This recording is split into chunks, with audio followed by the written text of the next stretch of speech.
Boa tarde, querida família. Boa tarde a todos que estão nos ouvindo nesse momento. Vamos, neste momento, começar mais uma aula, no qual nós estamos falando aí sobre o que eu preciso saber para se relacionar com Deus. Então, assim, nós falamos na aula passada, nós entendemos na aula passada que para se relacionar com Deus, nós precisamos de duas coisas, que é ser santo e ser espiritual. Então, para se aproximar de Deus, nós precisamos ser santo e também ser espiritual. Entendemos que ser santo é ser separado do pecado. Então, nós precisamos ser santo para que Deus possa nos ver e se relacionar conosco. E nós precisamos ser espiritual para que nós possamos se aproximar de Deus. E vamos ver hoje o que é ser espiritual.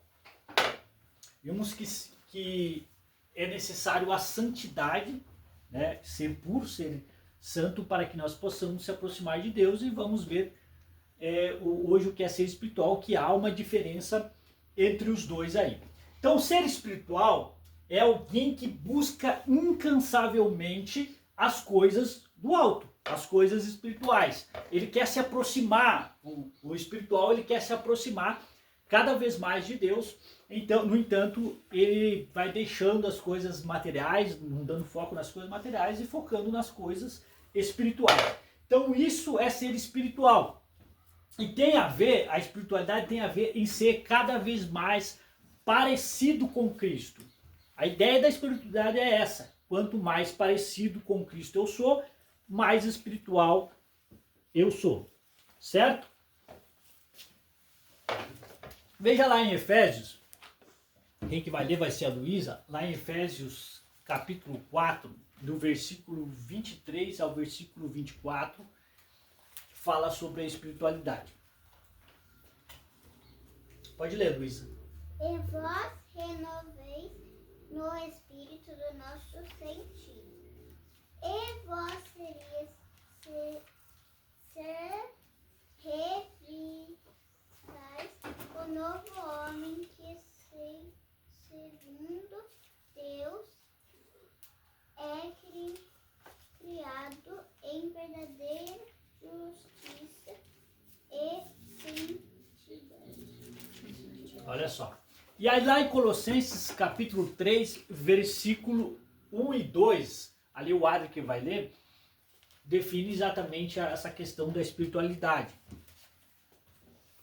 Portanto, se já ressuscitaste com Cristo, buscai as coisas que são de cima, onde Cristo está assentado à destra de Deus. A destra de Deus. Então é isso. Nós temos o nosso mundo material, que é as nossas coisas materiais, e nós temos o mundo espiritual, né? Então buscar as coisas do alto é buscar as coisas espirituais. O que é? Tem mais um segundo capítulo, continuando. Pensar nas coisas que são de cima e não nas coisas que são da terra. Da terra. Então isso é espiritualidade. E olha que lá em Efésios capítulo 5, versículo 1, ele define ali também que nós precisamos ser igual a Cristo. Pode ler, Amanda, por favor. Sede, pois, imitaremos Deus como filhos amados. Então isso é espiritualidade. Isso é espiritualidade. Espiritualidade tem a ver em ser igual a Cristo, em buscar ser cada vez mais parecido com Cristo. Então, alguém espiritual é alguém parecido com Cristo. Essa, eu acredito, é a melhor definição. Então, ser espiritual não tem nada a ver com poderes, sobrenaturais, com visões sobrenaturais. Nós vamos ver que a gente pode ter dom espiritual, que é diferente dessas coisas sobrenaturais, como você pode não ter. dessa forma. Mas você continua sendo uma pessoa espiritual se você está buscando a cada dia se parecer com Cristo. Então veja só, a espiritualidade, ela é uma jornada. Ela é uma jornada. Sendo que ser espiritual é buscar as coisas do alto, é buscar parecer-se com Cristo, é cada vez mais mortificar a nossa carne e avivar o nosso espírito, então nós temos ali uma jornada diferente da santidade, porque santo, não existe alguém mais santo do que o outro. Ou você é santo, ou você não é santo. Não tem ninguém mais santo. Então, o que é santo? Todos que aceitaram a Cristo como Salvador, como nós vimos, é santo.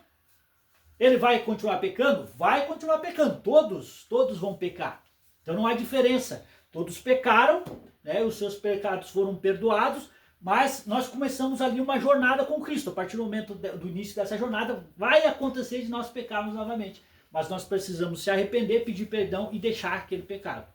Então essa é a definição de santo. Agora, em espiritualidade, existem pessoas diferentes da santidade, existem pessoas mais espirituais do que outras.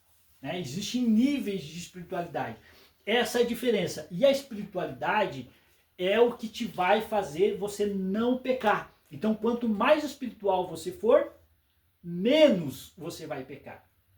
Né? Então, é essa a ideia. Então, veja só. Então, nós estamos entrando, então vou apagar tudo aqui, para ficar mais fácil para nós entendermos essa questão da espiritualidade. Como que nós entendemos quando alguém é mais espiritual que o outro?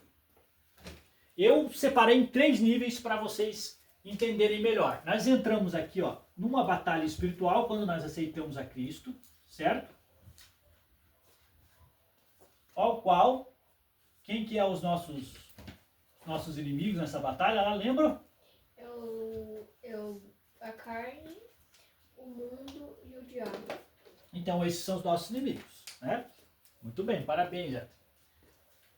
E nessa batalha, esses 3 inimigos querem, qual que é o objetivo deles? Nos fazer pecar para se afastar de Deus, né? Para que nós quebremos ali a comunhão com Cristo.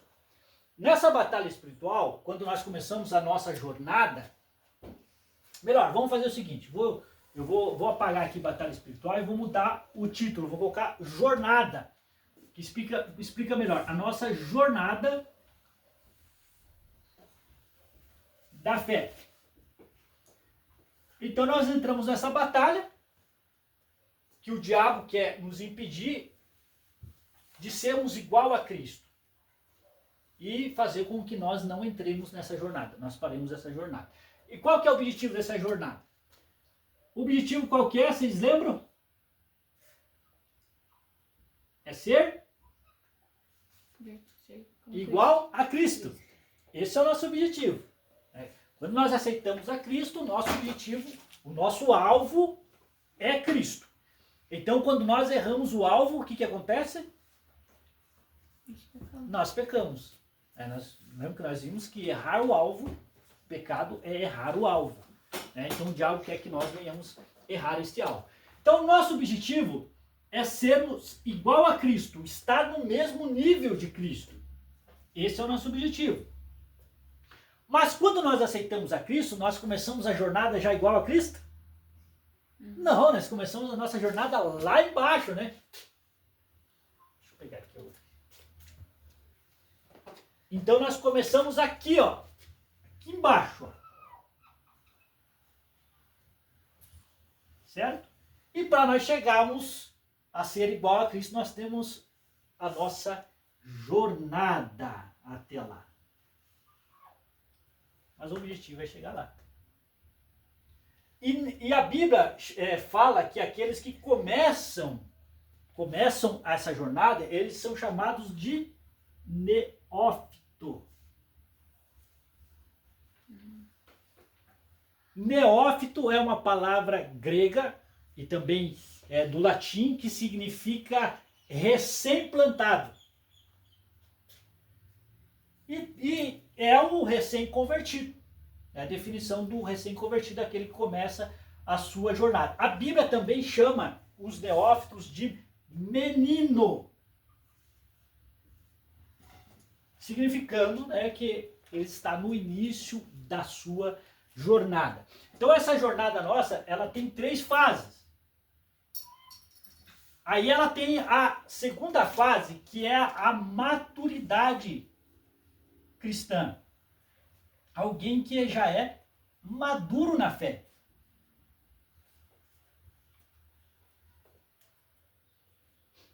E nós vamos ver na Bíblia também que ela tem uma definição dessa maturidade no original como alguém que já é adulto.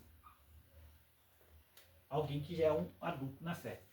E o último objetivo é quando nós chegamos à igualdade com Cristo, que é a perfeição. A Bíblia fala, Paulo fala, que isso aqui se chama estatura de varão perfeito. Quando nós somos igual a Cristo. Estatura de varão perfeito. Então essa é a nossa jornada. Iniciamos uma vida com Cristo, essa é a nossa jornada espiritual. Então significa que alguém está no começo da jornada, né, e ele está crescendo até que amadureça espiritualmente, e quando ela amadurece, que ela está, vamos dizer assim, um cristão espiritualmente adulto, ela já vai errar bem menos, e ela continua a sua jornada até ela chegar à perfeição. Por isso que nós não devemos nunca nos acomodar.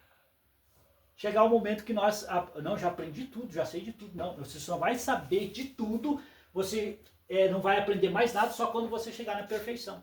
Quando você chegar a ser igual ao Cristo, daí você não precisa aprender mais nada. Você já é perfeito. Isso significa também que você não vai pecar mais.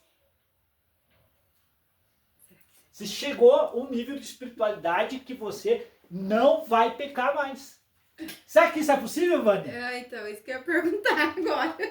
É possível isso? Se nós olharmos na Bíblia, não existe ninguém que tenha chegado a esse nível de perfeição, mas é o nosso objetivo. Entendeu? Esse é o nosso objetivo. Isso com Cristo, né? Mas lá no Antigo Testamento você falou que teve 2 que foram. Isso, no tempo da graça, né? Nós estamos falando que ser igual a Cristo, não aconteceu, mas nós temos na Bíblia 2 homens que andaram com Deus, que é Enoque e Elias, que eles foram tirados da terra. Entendo que se nós chegarmos a esse nível de perfeição, vai ser que nem Cristo. Vamos ter que ser tirado da terra. O mundo, nós não somos, ou seja, o mundo na verdade não é mais digno de você estar ali. Então você chegou a essa estatura, essa é o nosso objetivo. Mas nós não vemos na Terra alguém que tenha alcançado esse nível de perfeição, né? No Novo Testamento, no Antigo Testamento sim, então eles foram tirados. E Jesus, ele só morreu aqui na Terra porque ele tinha um propósito, ele tinha que morrer. Ele tinha que morrer, mas ele tinha que morrer para vencer a morte, morrer em nosso lugar. Mas, entenda que ele ressuscitou e ele voltou. Ele não chegou nem a ir para o céu. E quando ele foi para o céu, ele foi elevado ao céu. Ele saiu da terra e foi levado ao céu. Então nós entendemos que a mesma coisa aconteceria conosco se nós chegássemos a um nível de perfeição de ser igual a Jesus. Então, ou seja, sai daí que não serve mais a terra para você, de tão santo que você é, de tão perfeito. Então veja, essa é a nossa caminhada, a nossa jornada. E entenda que essa é a jornada espiritual. Então você vai encontrar pessoas em várias partes dessa jornada em questão espiritual, né, que vão estar. E o maduro na fé, o objetivo dele é ajudar o que é o neófito, o menino ali, o que está iniciando. Esse é o objetivo. Né? Então um ajuda o outro nessa caminhada para que amadureça espiritualmente. Olha só, na Bíblia, olha onde que fala sobre isso. Lá em Hebreus, capítulo 5, versículo 12 ao 14. Quem vai ler vai ser a Priscila. Ela fala ali sobre essa maturidade cristã. E em Hebreus, o alerta ali que se traz em Hebreus é orientando aos que se diziam lá, mestres da época lá, que não agissem como recém-convertidos. Leia, por favor. Hebreus 5, versículo 12 ao 14. Porque devemos já ser mestres pelo tempo, ainda necessitais de que se vos torne a ensinar quais sejam os primeiros rudimentos das palavras de Deus. E vos haveis feito tais que necessitais de leite e não de sólido mantimento. Porque qualquer que ainda se alimenta de leite não está experimentando na palavra da justiça, porque é menino. Mas o mantimento sólido é para os perfeitos, os quais, em razão do costume, têm os sentidos exercitados para discernir tanto o bem como o mal. Olha só, aqui, quando foi escrita a carta aos Hebreus, a gente não sabe quem foi que escreveu, mas quem escreveu estava orientando os hebreus, provavelmente ali, o sacerdote que estava ali, que eles deveriam agir como mestres. E estavam agindo como meninos. Eles não deveriam agir como meninos. E o menino é alimentado com o quê? Com leite. Isso que ele quis dizer. Com leite. Então um menino tem que ser... Essa alimentação aqui quer dizer que tem que ser orientado, com paciência. Quando uma criança, a gente compreende os erros dela, que faz parte da idade dela, então a gente tolera, né, os erros. Mas a gente não espera isso de alguém que já é para ser maduro na fé. É essa orientação a carta dos Hebreus. Né? Então você não vai ser mais alimentado com leite, agora é alimento sólido, que é um alimento para adulto. Quando ele fala perfeito ali, ó, no original quer dizer adulto. Alguém que já é formado na fé e não precisa desse tipo de orientação, vamos dizer assim, ficar orientando nos erros pequenos. Então, o neófito, ou quem está iniciando, uma coisa que ele precisa entender, que ele não tem necessidade de sair pregando o evangelho para todo mundo, que ele tem que ensinar, não. Nesse tempo ele precisa aprender. É o momento dele entender, de ele compreender as coisas de Deus. Então é um momento entre ele e Deus. Né? Ele tem que buscar conhecimento. E o maduro na fé é aquele que já pode ensinar. Entendeu? Ele já conseguiu entender das coisas de Deus perfeitamente, como funciona, e é aquele que a gente não pode mais tolerar o erro. Existem tipos de falhas que não se pode tolerar de alguém que é maduro na fé. É o que na carta dos Hebreus está trazendo essa orientação. Como é que a gente... Por exemplo, um pastor, aí que exige da liderança, de qualquer tipo de liderança espiritual, que seja maduro na fé. Porque é o momento de ensinar, de orientar. Então, a gente não pode ver em alguém, um pastor ou qualquer líder, seja de departamento de igreja, em qualquer outro lugar, falhas que é de um menino. Né? E aí, quem é maduro na fé é aquele que vai pecar menos. Ele vai ter poucos erros. E são erros, e existem erros, tipos de pecados que a gente não deve aceitar para quem já deve ser maduro na fé. Então, quanto mais você crescer, quanto mais parecido você for com Cristo, menos você vai pecar e mais preparado espiritualmente na batalha você vai estar. Né? Então, a questão aqui dessa caminhada, é isso que nós precisamos entender. Pessoas que estão começando a jornada, a gente precisa saber tolerar os erros delas. Ela vai errar mais. Ela vai falhar em erros que o maduro na fé vai achar erros assim. Mas como é que a pessoa está errando uma coisa tão simples, tão fácil de ter, e ela está errando? Mas é porque ela está começando a jornada. E aquele está aprendendo. Então, entenderam? Ficou claro nessa parte aqui? Então, a nossa jornada de fé, ela tem níveis de espiritualidade. E tudo depende em que posição que você está. Então, e outra coisa que tem que ficar claro para nós também, que nós não devemos ficar estagnados. O nosso objetivo nessa jornada com Cristo é sempre estar crescendo. Sempre estar buscando as coisas do alto. Enquanto mais eu busco as coisas de Deus, mais eu vou amadurecer. Mais eu vou ser espiritual. E quanto mais espiritual eu for, menos a probabilidade de eu pecar, de eu errar ou de eu cair nessa caminhada. Certo? Então ficou clara essa questão aqui? Então agora, no próximo passo aqui, nós vamos entender o que é ser espiritual e como que nós fazemos para ser espiritual, na verdade. Olha só. Então espiritualidade, entendemos aqui, que é ser igual a Cristo, é buscar as coisas de Deus, é procurar adorar a Deus, né? Cada vez mais. E aí, nós precisamos aqui de algumas ferramentas para nós sermos espiritual. A Bíblia nos define essas ferramentas. E o que define alguém, e é o que define alguém que é espiritual. Você vai definir você mesmo como alguém espiritual e você vai poder enxergar isso nas pessoas. A gente enxerga a espiritualidade, sabe que alguém é espiritual pelas suas obras, né, pelas ações, né? Isso que vai definir a espiritualidade. E não, outra vez, e não questão que as pessoas imaginam que é o nível de poder, né? Alguém que fala sobre as coisas sobrenaturais ou vê coisas sobrenaturais.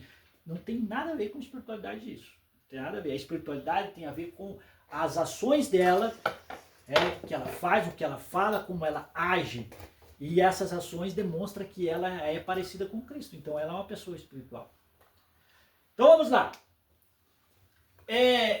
Primeira coisa que a Bíblia dá como ferramenta e que define a nossa espiritualidade é a nossa armadura. Armadura de Deus.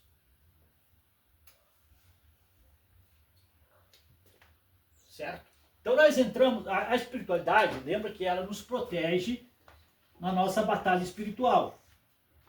Lá em Efésios, quem que vai ler lá? Efésios, capítulo 6. Efésios 4:13, né? É esse que vai ler primeiro? Verdade. Ó, nós esquecemos essa parte. A Vânia vai ler lá no Efésios 4:3, que fala sobre a estatura de varão perfeito, né? Que é a perfeição. Pode ler, Vânia.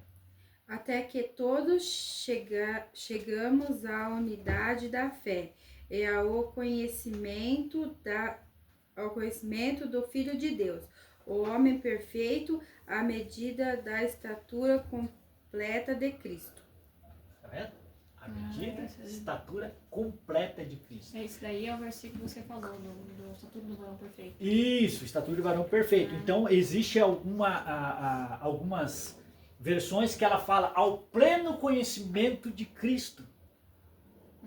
É a estatura de varão perfeito. Então vamos lá, voltando aqui. Então nessa batalha espiritual, esqueci o A aqui. Nessa batalha espiritual nós precisamos primeiramente da armadura de Deus, que está em Efésios capítulo 6, versículo 13 ao 18. É a Vânia que vai ler? Isso. Então vai lá. Portanto, tomai toda a armadura de Deus para que possais resistir no dia mau e, havendo feito tudo, ficar firmes. Estai, pois, firmes, tendo cingilos dos vossos ombros, com a verdade e vestida a couraça da justiça, e calçados os pés na preparação do evangelho da paz, tomando sobretudo o escudo da fé, com a qual podereis pagar todos os dardos inflamados do maligno. Tomai também o capacete da salvação e a espada do Espírito, que é a palavra de Deus, orando em todo o tempo com toda oração e súplica no Espírito, e vigiando nisto com toda a perseverança, toda a perseverança é súplica por todos os santos. Olha só. Obrigado, Vânia. Aí define a nossa armadura. Entendeu? Isso que vai nos preparar para ser espirituais. Então ali, Paulo fala em Efésios de 7 armaduras ali, né? Vou colocar 7 armas da armadura de Deus. Então são 7, e ainda ele coloca a questão da oração, que vai dar 9 aqui, a oração e a vigilância. Hã? 7 armas e mais a oração e mais a vigilância. Mais a vigilância. Vai dar o quê? 9. Então a armadura de Deus, ela serve para quê? Para nós resistirmos às astutas ciladas do diabo. A tentação. Exatamente. A armadura de Deus, ela nos protege disso. Nos protege de Satanás, certo? Então tá ali, nós não vamos entrar no detalhe, né? Vai ficar isso para uma outra aula para a gente falar sobre a armadura de Deus, mas só para vocês entenderem que no processo aqui da espiritualidade a gente precisa da armadura de Deus para resistir o diabo.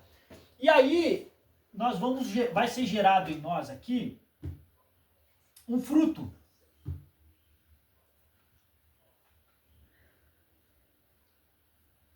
Que é chamado do fruto do Espírito. Deixa eu fazer maior. Vou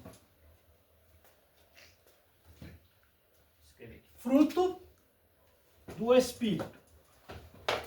Que está lá em Gálatas capítulo 5, versículo 22. Quem que vai ler? Eu. Mas o fruto do Espírito é amor, gozo, paz, longanimidade, benignidade, bondade, fé, mansidão e temperança. Então são 9, tá? São 9 as virtudes do Espírito Santo. Que é um fruto. Não são 9 frutos. É um fruto, e esse fruto ele gera 9 virtudes. A bondade, a benignidade, a temperança. Então, para você saber que alguém é espiritual, é alguém que possui o fruto do Espírito.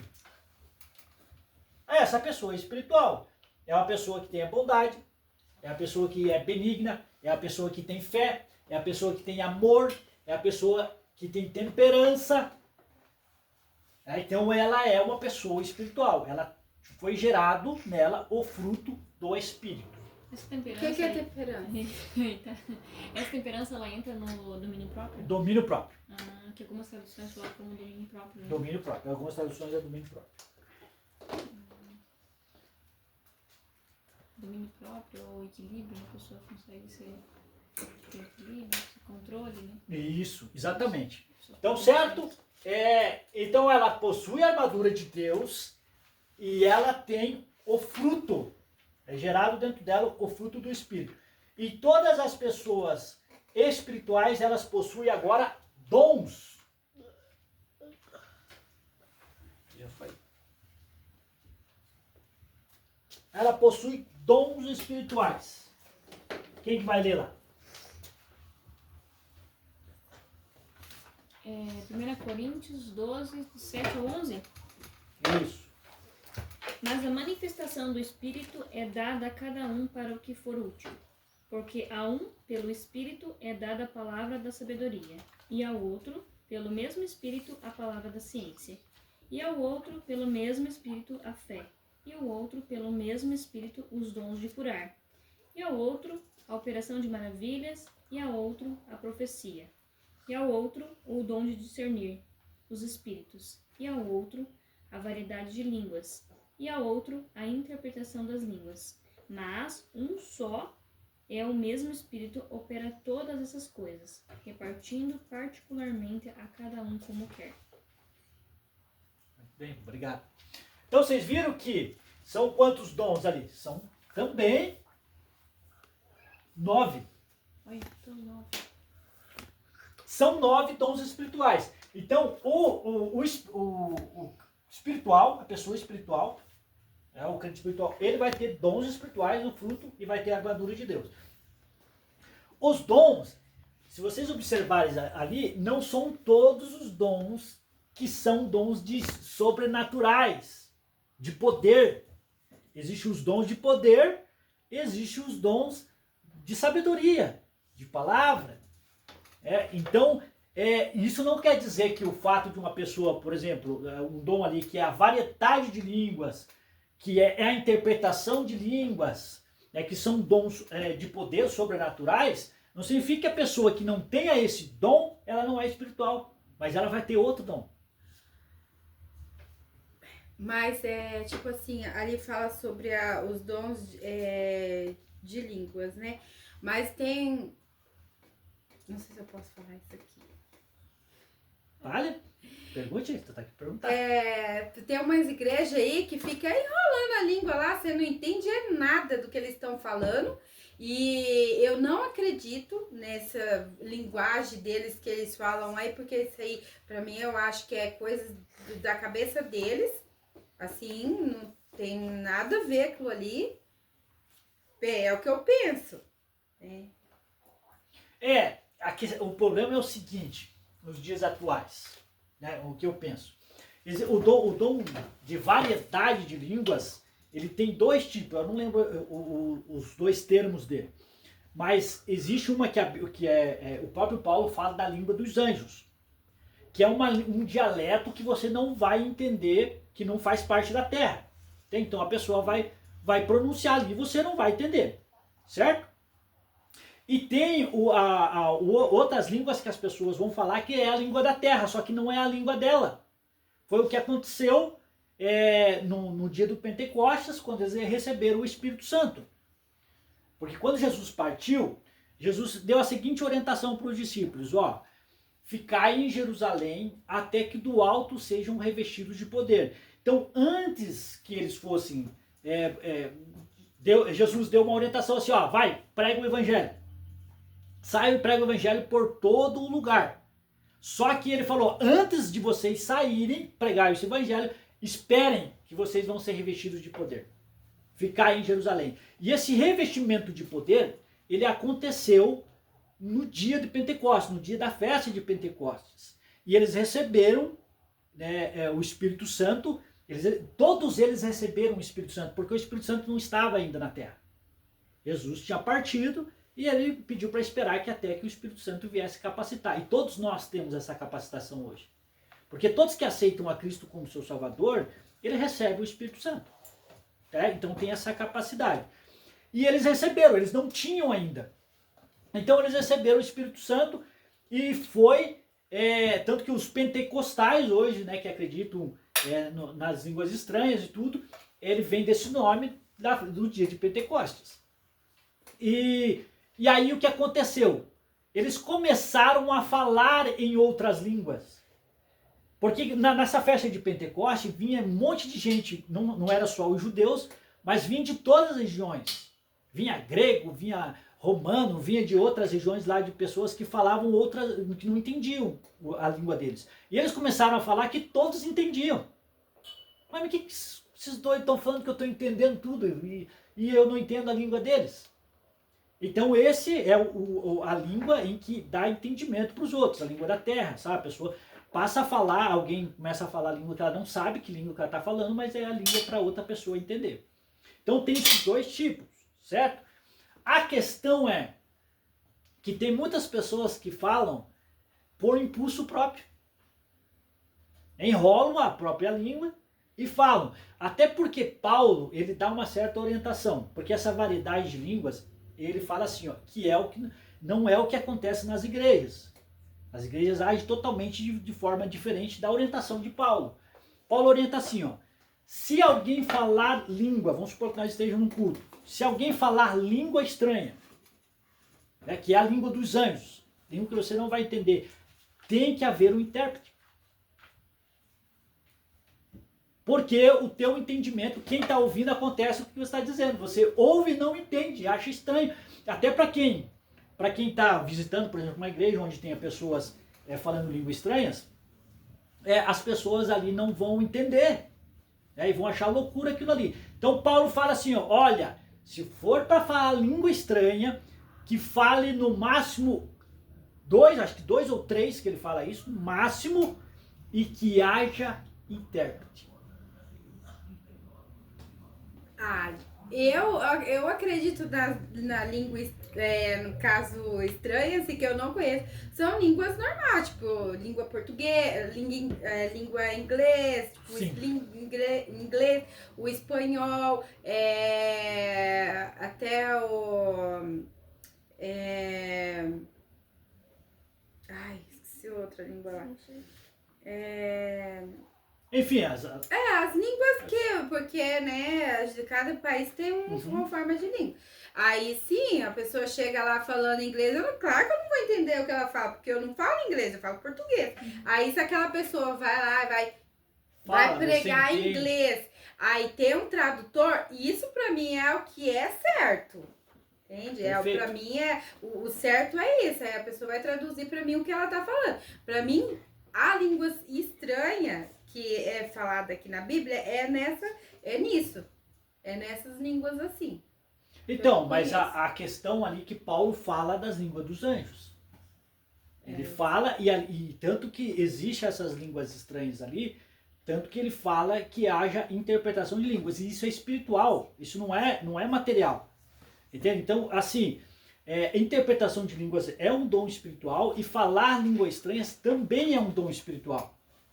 Certo? Então, significa que precisa ter esses dois dons dentro da igreja para que alguém, por exemplo, fale uma língua estranha que ninguém vai entender e haja uma interpretação. E essa interpretação ela é feita espiritualmente. Não é alguém que estudou inglês, alguém que estudou espanhol. A pessoa está falando uma língua e ela acaba interpretando aquela língua porque ela entende. Ou porque ela é capacitada pelo Espírito Santo para entender aquela língua naquele momento, entendeu? Não é esse tipo que está falando ali.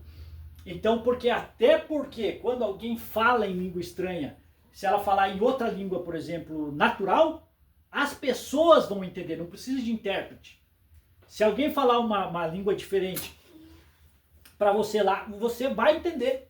Se for língua da terra. Agora, se for uma língua espiritual, você não vai entender. Então, precisa de interpretação. Então, é essa a definição de Paulo. Então, assim, a gente acredita naquilo que está na Bíblia. Só que o que acontece? Hoje, na minha opinião, virou uma baderna. Entendeu? Primeiro que a gente vê um monte de gente falando língua estranha, que a gente nem sabe se de fato é o Espírito Santo que está falando, né? Que provavelmente carnalmente as pessoas estão falando, até porque já está desorganizado. Tá uma bagunça, ninguém entende nada. Então, eu já presenciei isso de pessoas falando língua estranha dentro da igreja, e é algo assim fantástico.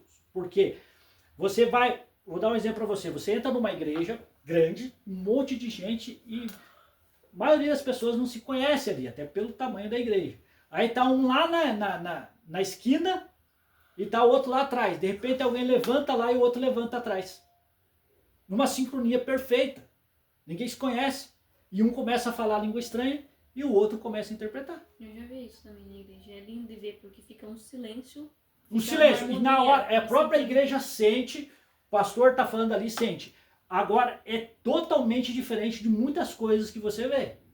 Você vê muitas badernas, pessoas falando. Eu já vi, eu já presenciei isso, de um pastor estar pregando e ele entendeu espiritualmente isso, de pessoas se levantarem e até em questão de profecia. Dizer que está entregando a profecia para o pastor e o pastor entendeu que aquilo não vinha de Deus e simplesmente ignorou. Sabe? E a gente não viu, e daí a pessoa teve que sentar e ficar quieta. Então, essas questões espirituais, as pessoas não entenderem, vira bagunça, vira pessoas realmente carnais e entendem que até questões espirituais, se nós não tivermos o discernimento espiritual, até o diabo finge ser. Entende? Então, por isso que o discernimento é importante, né? Então, por isso que... Eu respeito, né, todo tipo de religião, né? Todo tipo, eu respeito tudo. Mas, assim, eu acredito no que eu acredito. Não no que as pessoas acreditam. Por isso que, assim, a gente tem que buscar o conhecimento da palavra de Deus. A ideia qual que é? Se não está na Bíblia, né, nós devemos não aceitar, ignorar aquilo. Agora, se nós temos alguma dúvida se está ou não na Bíblia, nós precisamos buscar entender e buscar a interpretação da Bíblia. Eu sempre assim, eu fico com o que está na Bíblia. Né? O que está na Bíblia. Está escrito na Bíblia, existe orientação a respeito daquilo, existe questionamento, então eu vou acreditar. Senão, eu não vou acreditar. A pessoa pode dizer que viu o anjo, viu Deus mandou falar. Não está na Bíblia, a gente simplesmente ignora. Então, esses dons espirituais, ele tem a ver com isso, tá? Existem manifestações de poder e existem manifestações que não é de poder. Dons, né? Dons espirituais é que é espiritual, mas não é de poder. Por exemplo, alguém que tem a capacidade de ensinar, né? Às vezes a pessoa, mas como é que ensina tão facilmente isso? Por isso é um dom espiritual. Eu confio, né? É grandemente Deus que Deus me capacitou com esse dom, né? Que é um dom de ensinar e tal. Então cada um tem o seu dom. E o dom espiritual, ele vem com um propósito. Ele não vem sem propósito. Tanto que a gente, às vezes, deve julgar até essas questões de línguas estranhas e tal, até porque elas vêm sem propósito. Qual é o teu propósito? É isso que Paulo fala, de ver um monte de gente falando língua estranha, né? Não edifica a igreja. Paulo fala isso, ninguém é edificado, porque a língua estranha edifica quem está falando. É isso que Paulo fala, edifica quem está falando. Mas quem está ouvindo fica sem entendimento, não edifica ninguém. Por isso tem que ter intérprete. Então, o dom espiritual, alguém falar em língua estranha, é só se tiver um propósito. Quer entregar uma mensagem, de alguma forma, Deus tem um propósito. E os dons espirituais a gente recebe de Deus para um propósito específico. Se você não usá-lo, você vai perder. E a questão, por exemplo, o dom de profecia. Profecia é um dom, está ali na Bíblia. E ela não existe mais profetas. Então a profecia ela pode ser usada uma única vez, Deus usar aquela pessoa para entregar uma profecia e nunca mais usar. Então é Deus que escolhe e Deus distribui isso de acordo com o propósito que ele tem. Certo? Então a pessoa espiritual é assim. Ela vai ter a armadura de Deus, ela vai ter o fruto do Espírito e ela vai ter algum dom espiritual. Misericórdia é um dom. Aquele que não sabe falar direito da palavra de Deus, mas segue a palavra de Deus, entendeu? Ela não tem nenhum poder espiritual, assim, nenhum dom de poder, mas é aquele que exerce misericórdia. Ama as pessoas, consegue acolher muitas pessoas. É um dom espiritual. E esse aqui, ó, porque a um pelo Espírito é dada a palavra da sabedoria. É aqueles que têm conselhos, que conseguem orientar. Entendi. E o outro, pelo mesmo Espírito, é a palavra da ciência. É o que é o do ensino, conhecimento. E é interessante que, assim, entendo que como nós entendemos que esses dons ele vêm de Deus, não é nosso, a palavra de sabedoria. Já aconteceu muitas vezes comigo, de pessoas virem pedir um conselho para mim, né, de situações da própria família está acontecendo, e eu fico sabendo antes. Eu falei, meu Deus, o que eu vou falar? Né, como é que eu vou orientar essa pessoa? E daí chega no momento que a pessoa vem conversar, de repente eu consigo. Falo, não dou orientação, a pessoa sai feliz, meu Deus, que palavra. Daí eu falei, mas como é que eu fiz isso? Da onde veio essa orientação? Da onde veio isso? Então isso é dom de Deus. Isso eu acredito, que Deus pode usar a pessoa nessa forma, sabe? E, tipo, igual você falou, né?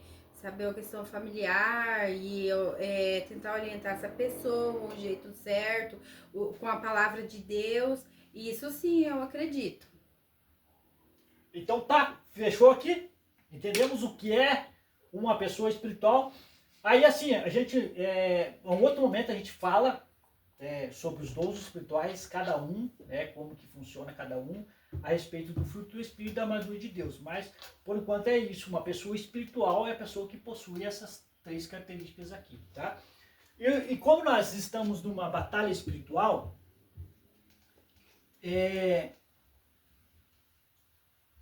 O diabo sempre vai querer nos impedir de nós sermos uma pessoa espiritual, e a partir do momento que nós perdemos a nossa espiritualidade, nós vamos perder a santidade também, porque nós vamos pecar.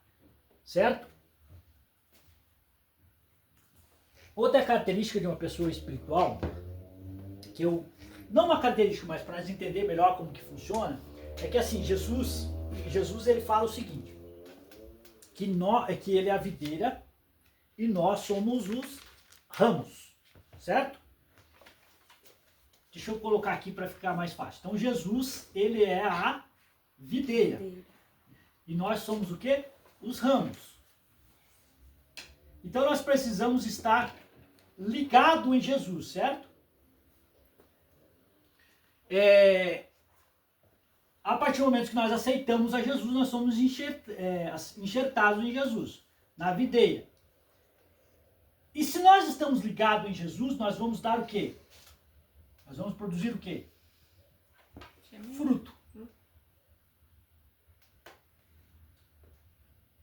Nós vamos produzir fruto. Jesus lá no Sermão do Monte, ele fala sobre isso, né? Eu sou a videira e vós são os ramos. E todos que estão ligados em mim dão fruto. E olha que interessante que Jesus fala. Ele fala que todo aquele que não dá fruto, ele é cortado. Então, se você não produzir fruto, você é cortado a sua comunhão com Cristo. Você é cortado. E a tua morte espiritual, é só a gente entender a questão da videira aí que Jesus fala. Se você cortar o ramo da videira, o que vai acontecer? Aquele ramo vai apodrecer, vai morrer. Vai secar. Então, se nós formos desconectados de Jesus, nós vamos morrer espiritualmente. Então, nós precisamos estar conectados em Jesus, e se nós estamos conectados em Jesus, nós vamos produzir fruto, que é o fruto do Espírito. E esse fruto que nós produzimos vai produzir semente. Semente.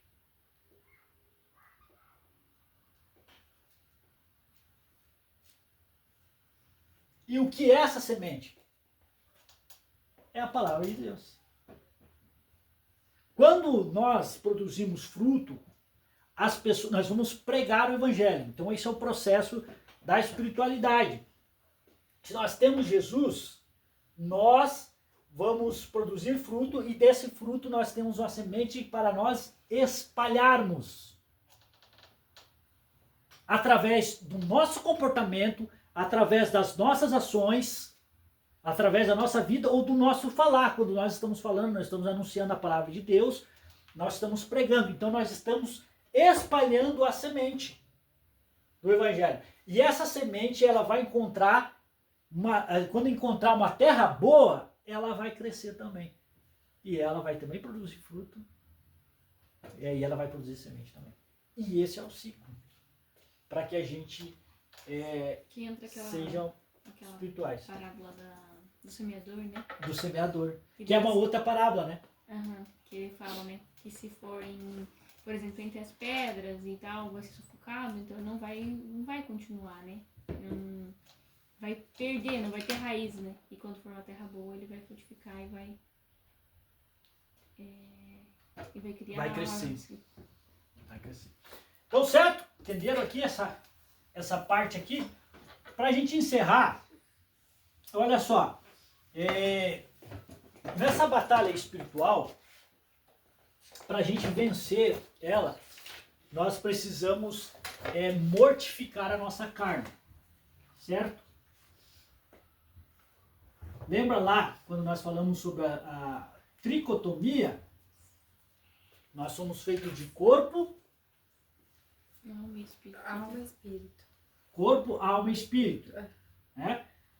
E o nosso corpo, a nossa carne, ele vai buscar as coisas aqui da terra, as coisas terrenas. E o nosso espírito,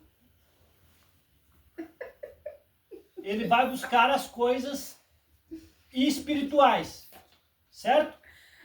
Então, para nós sermos espiritual, nós precisamos mortificar a carne dessa batalha espiritual, né? Nós precisamos estar preparados, como nós vimos daquela forma ali, para ser espiritual, para mortificar a carne, para que a carne ela não domine nós. Então a carne ela sempre vai brigar contra o espírito e o espírito contra a carne. Então aquele que você alimentar mais é aquele que vai vencer a batalha. Se eu me alimento mais espiritualmente, eu vou ser espiritual. Se eu me alimentar mais a carne, eu serei carnal. Então, para nós entendermos uma coisa, que tudo que nos domina, a Bíblia nos orienta para que nada nos domine. Nada nos domine. Então, tudo aquilo que nos domina se torna pecado. Por isso que Paulo ele fala lá, ó, em 1 Coríntios capítulo 6 e 12, ele diz assim, ó, todas as coisas me são lícitas. Ou seja, lícito aí significa que pode fazer, está autorizado, né? Então ele diz, todas as coisas eu posso fazer, mas nem tudo me convém, né? Nem tudo me convém. Só que tem a segunda parte que é mais interessante, que ele fala, olha, todas as coisas me são lícitas, mas não me deixarei dominar por nenhuma delas. Por nenhuma delas. Então a nossa batalha espiritual é contra a nossa carne, é mortificar a carne. E existe aí algumas coisas que a gente tem na Bíblia que serve para mortificar a nossa carne. Exemplo, o jejum. Para que nós fazemos o jejum? Para mortificar a carne. Porque lembra que a carne, o nosso corpo, ela tem necessidade e ela tem desejo, certo? Então, é algo equilibrado, nós atendemos a nossa necessidade e desejo equilibradamente, tranquilo, não pode ser exagerado. Mas tem ali, por exemplo, a necessidade de comer, e o desejo de comer bem. Quando nós fazemos o jejum, nós mortificamos isso, né? E deixamos que o espírito prevaleça. Então nós estamos provando que apesar de nós termos uma necessidade, um desejo, a carne, aquele desejo não nos domina. E é isso que significa o jejum. Por exemplo, a Bíblia também nos fala, Deus falando que aquele que buscar Deus na madrugada o encontrará. Por que isso? Porque nós estamos mortificando outra necessidade e desejo da carne. O desejo da carne é dormir. É uma necessidade.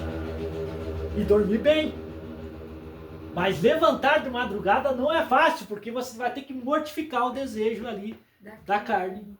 Né? Então essas ações, tem muitas coisas que a gente, apesar de ser natural a gente fazer aquilo, né, ser uma necessidade do nosso corpo, e não tem problema nenhum de fazer, é importante em alguns momentos nós venhamos provar para a carne, ou provar para Deus que aquilo não nos domina.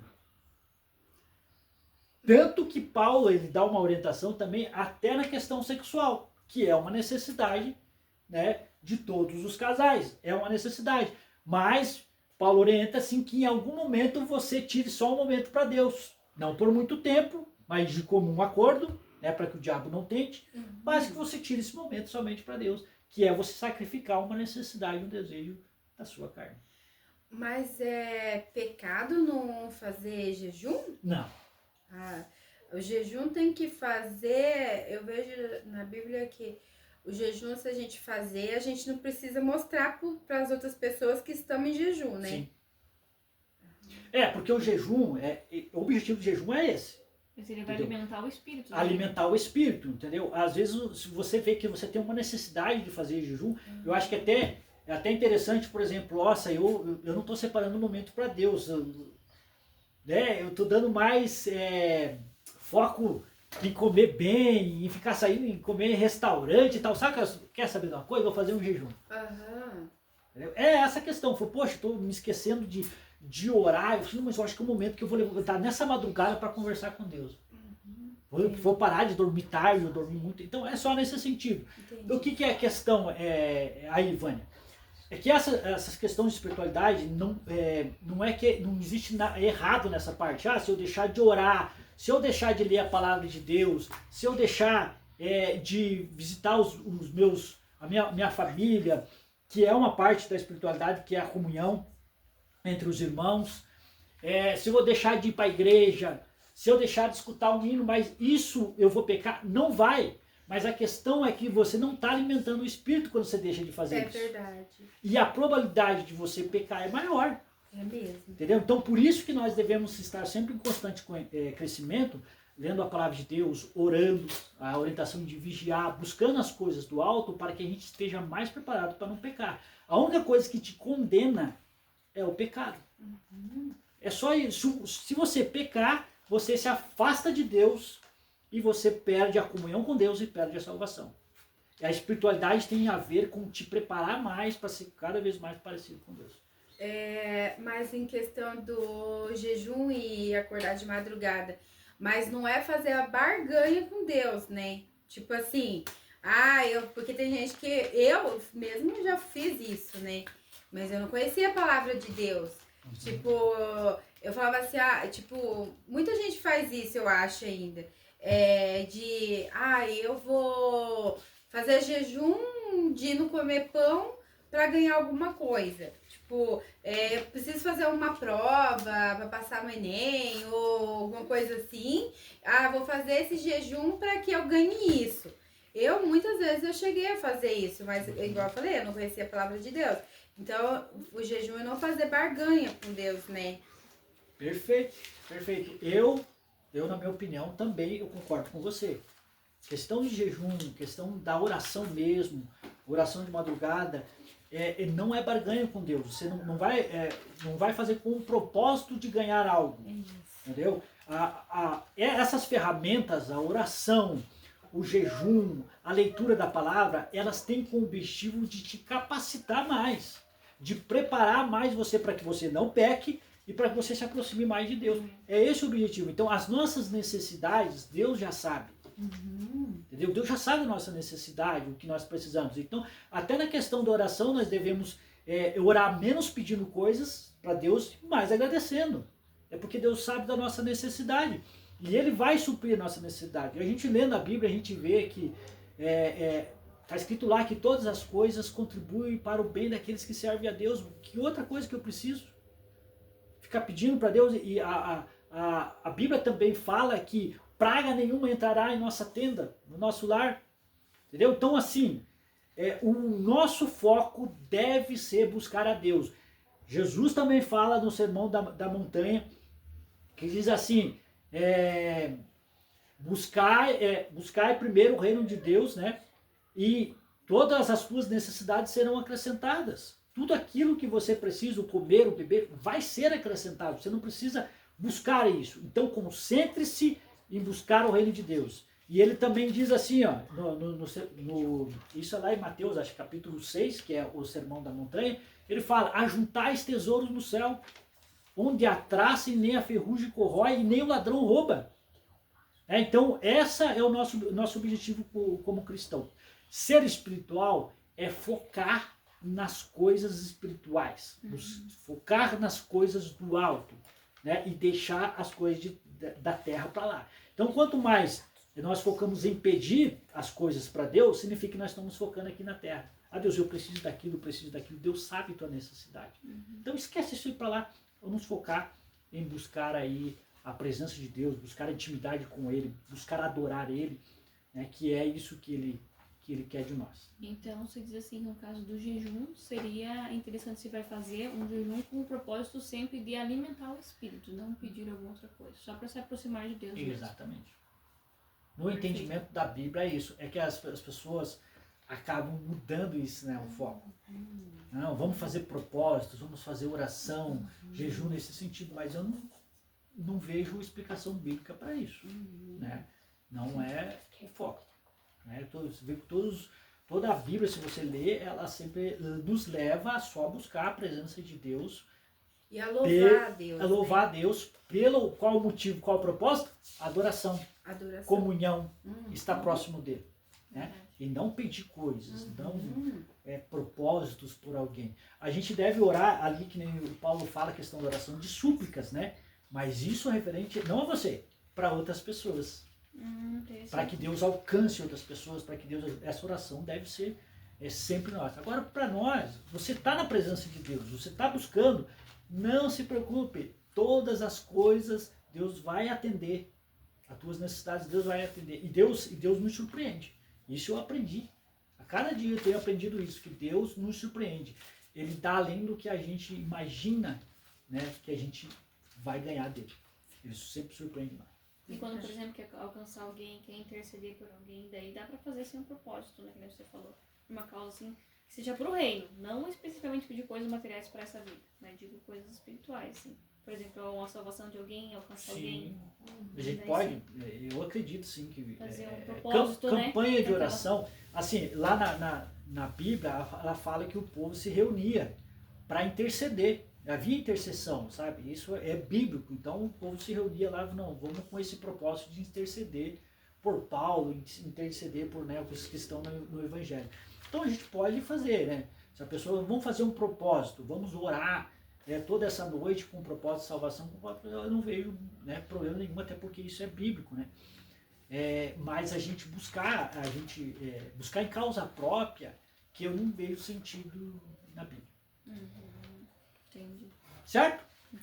Ficou alguma dúvida? Deixa eu ver se nós deixamos alguma coisa para trás. Então, só para a gente finalizar, ser espiritual, então, é buscar as coisas do alto, e quanto mais você busca as coisas de Deus, mais espiritual você é. Quanto mais espiritual você for, menos você vai pecar, e as coisas, e fazer as coisas de Deus vai ser mais simples. Vai ser muito mais simples, mais fáceis, né? Tanto que Jesus fala, ó, tomai de mim o meu fardo, que é leve, né? O meu jugo que é suave e o meu fardo que é leve. Então, isso significa que nós não vamos enfrentar assim tantas dificuldades quando nós somos espirituais, tá? Agradeço então pela presença de cada um de vocês aqui e a todos que estão aí nos vendo, né? E até a próxima, se Deus quiser.